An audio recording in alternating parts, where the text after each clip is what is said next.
protecting temperature-controlled cargo, hopes for the upcoming peak season, and can truckload see a rebound?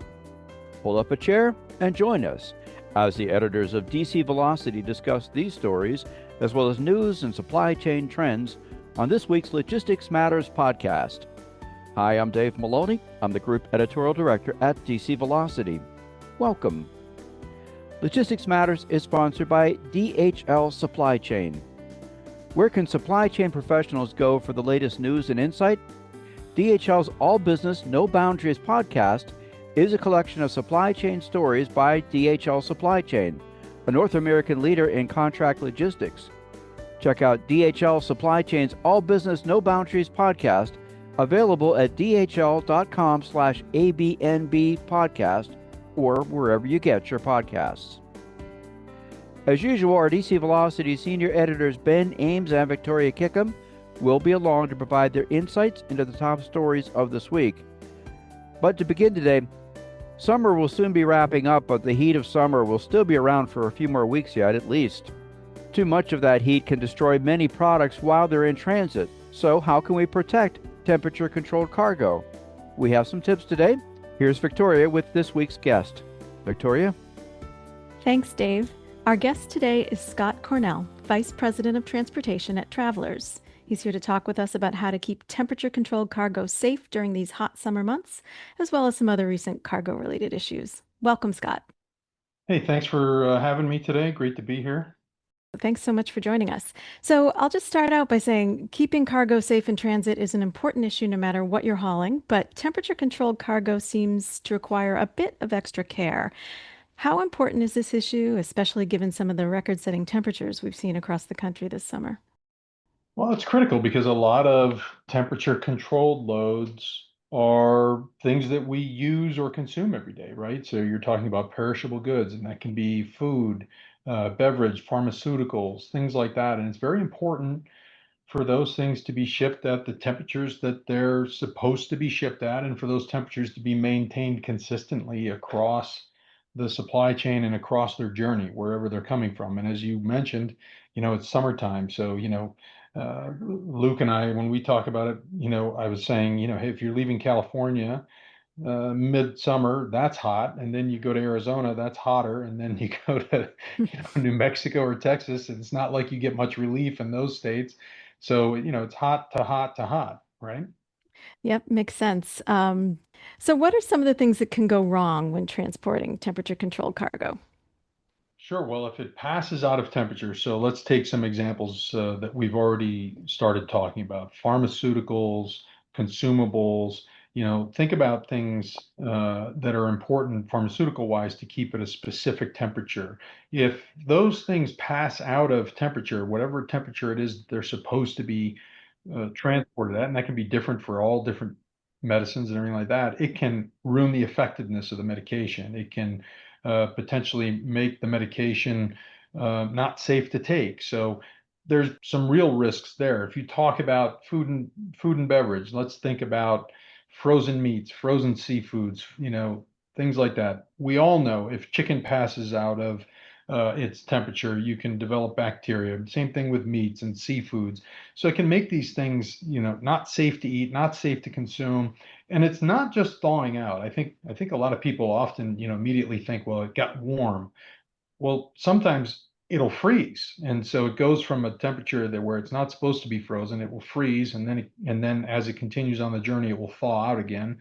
And that can cause similar problems or other problems in and of itself. So there's a lot of importance that goes around those specific temperature ranges that these different commodities are supposed to be shipped at and move at.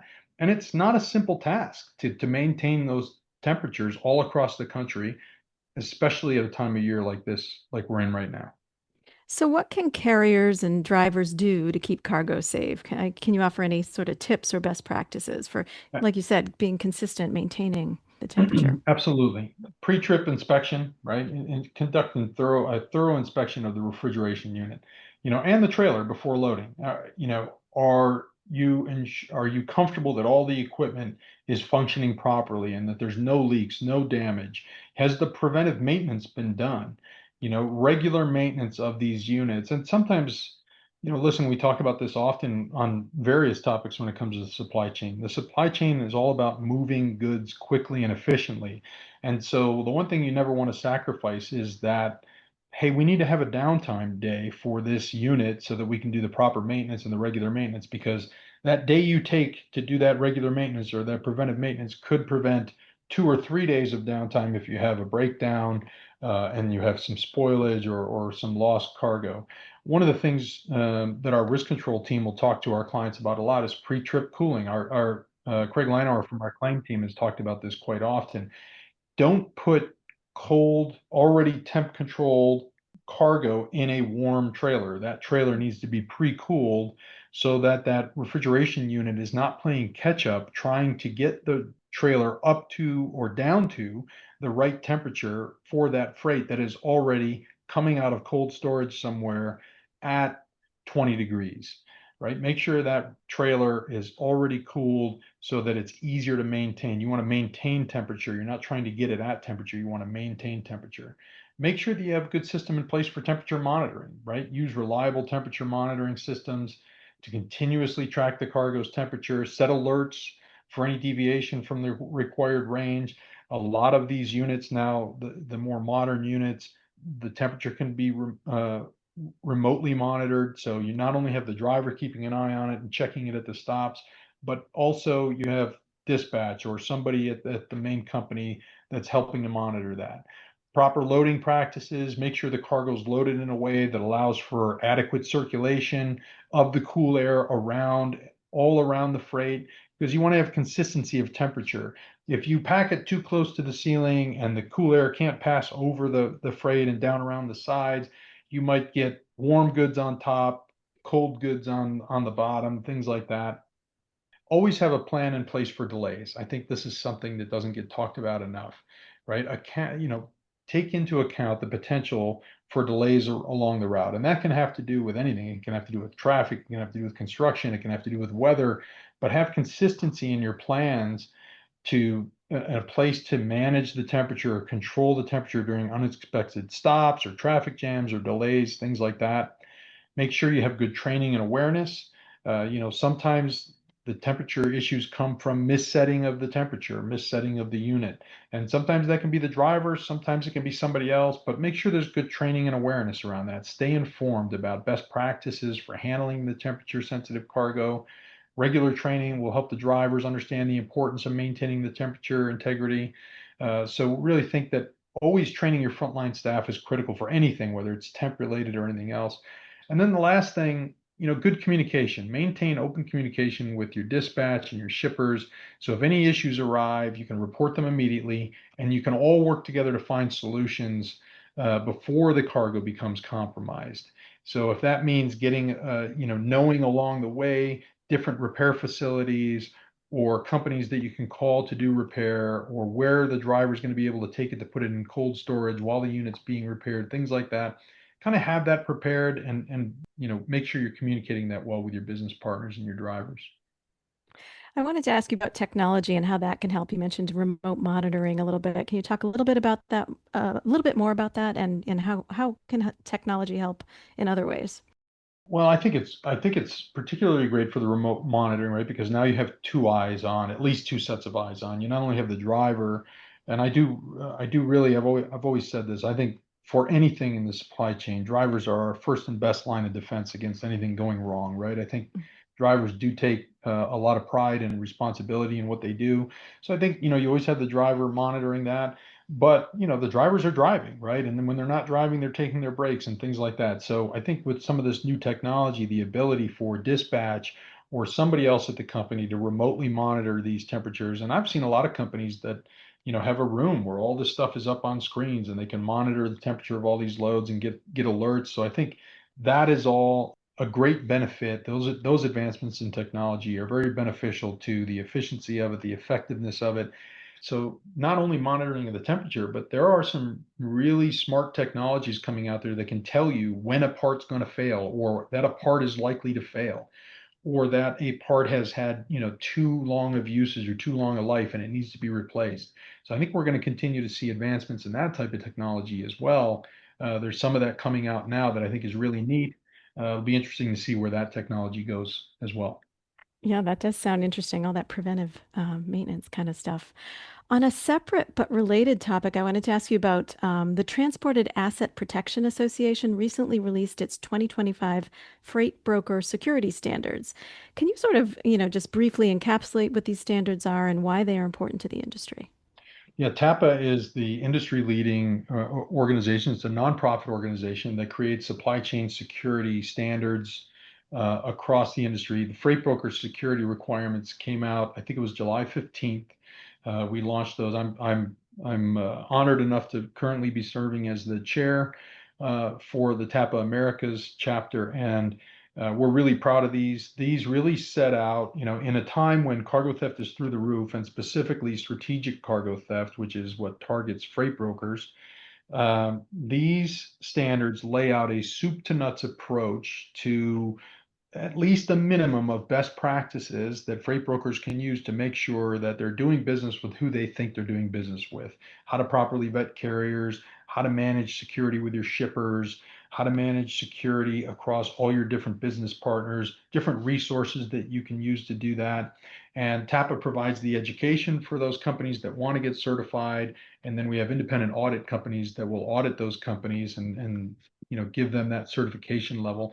And we're actually hearing from a lot of shippers that they're going to be out there looking for companies that have these different certifications. And we also offer, we host the National Cargo Theft Summit every year in May. We host the T2 conference every year in December. We also have the transportation security requirements, the facility security requirements, cyber security requirements. We're working on last mile courier and parking security requirements.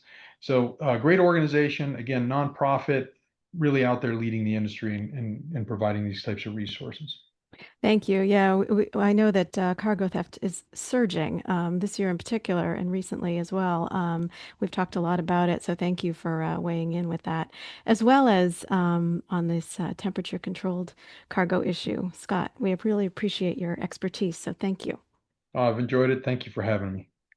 We have been talking with Scott Cornell of Travelers. Back to you, Dave. Thank you, Scott and Victoria. Now let's take a look at some of the other supply chain news from the week.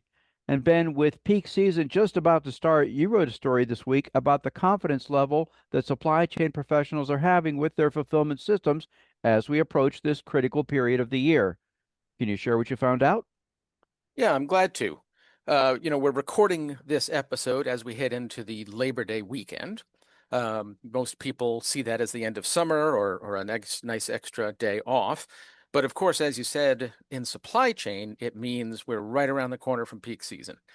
And given that we're seeing so much uncertainty in the economy, it was interesting to see this survey about how confident folks are about having fulfillment and supply chains work this year. This information comes from an industry survey from the Atlanta-based supply chain software vendor DePosco. And their research showed that actually 84% of the supply chain professionals I spoke to expressed confidence in their fulfillment systems this year. And that's higher than just the 70% who were confident last year. Put it another way, on the flip side of the coin, only 46% expect this year to be more challenging than last. And that number was 77% last year, who expected things to be harder than the year before. So, according to DePosco, these findings show that organizations have evolved from reactive crisis management stance to more proactive strategic development. And that's because supply chain leaders are shifting toward long-term stability. And they're doing that by prioritizing things like resilience building and more accurate forecasting instead of just making quick fixes. Well, Ben, that is good to see that rising optimism. Did they say in the report exactly how those businesses are changing those strategies? Right, good question. I mean, we've been talking about sort of general trends here, but the DePosco researchers did get a little more specific. The survey found that respondents said that those new investment priorities included three sort of top-line goals. One was building up supply chain resilience. Another was, as we said, improving forecasting accuracy. But the top one was diversifying their supplier base away from risky concentrations. So the respondents are actually also investing in technologies in order to get there. DePasco named real-time cost tracking, supplier management and risk assessment tools, and data visibility.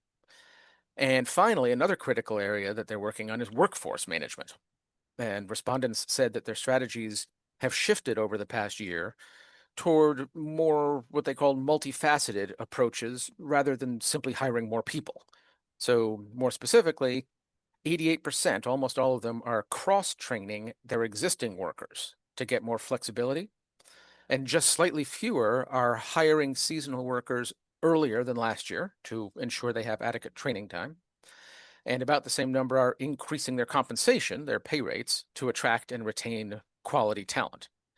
So according to the researchers, their report concluded that organizations are no longer asking, how do we survive this peak season, but rather, how do we build capabilities that make us stronger regardless of what peak season brings? Yeah, that sounds very promising as we enter peak season that they're taking that approach, and let's hope it is a good one for all of us Yeah, it's interesting to see. We'll all be ordering those Christmas presents soon, so very soon. Thank you, Ben. glad to. And Victoria, you wrote this week about a new report on the state of the truckload market.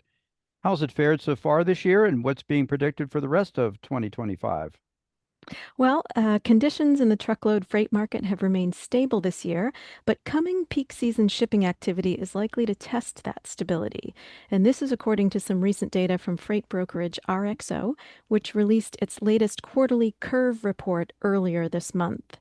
The company's Q3 forecast report revealed a sustained year-over-year increase in truckload rates in the second quarter compared to the year-ago period, but growth decelerated from the first quarter of 2025, and that marked the third straight quarter of deceleration. Although conditions are a little soft, the research shows that activity is returning to more typical seasonality. Carrier exits from the market and some recent clarity on trade policies are both helping in that regard. So, Victoria, looking at that report outlook, what may they expect for peak season coming up? Yeah, so looking ahead, the report's authors said they expect truckload rates to continue their upward climb despite the decelerated growth over the past 3 quarters. So they expect those rates to remain higher next quarter compared to recent years, even if the growth continues to slow down. They also pointed out that carriers are under considerable cost pressure from prolonged low rates, and they said that makes them more susceptible to changes in demand. So in general, freight demand has been lagging, but the report says it could snap back in the months ahead, which may cause some volatility in the truckload market. We'll have to see what happens. Yes, we will. And hopefully we do see some of that snapback. I imagine, too, when companies burn through the inventories that they've built up for the holidays, then they'll need truckload again to bring in new products. So hopefully we'll see some of that. Yes, hopefully. Thank you, Victoria. You're welcome. We encourage listeners to go to dcvelocity.com for more on these and other supply chain stories. Also, check out the podcast notes section for some direct links to read more about the topics that we discussed today.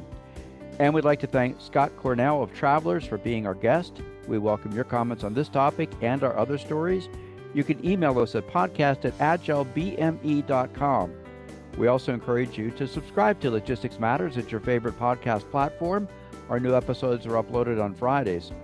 Speaking of subscribing, check out our sister podcast series, Supply Chain in the Fast Lane, co-produced by the Council of Supply Chain Management Professionals and Supply Chain Exchange. We just released a new 8-episode series on the top threats to our supply chains. A few of the topics we address are geopolitical risks, economic instability, cybersecurity risks, threats to energy and electric grids, supplier risks, and transportation disruptions. All 8 episodes are now available to stream, so check out Supply Chain in the Fast Lane wherever you get your podcasts. And a reminder that Logistics Matters is sponsored by DHL Supply Chain. Where can supply chain professionals go for the latest news and insight? DHL's All Business, No Boundaries podcast is a collection of supply chain stories by DHL Supply Chain, a North American leader in contract logistics. Check out DHL Supply Chain's All Business, No Boundaries podcast, available at dhl.com/ABNB podcast or wherever you get your podcasts.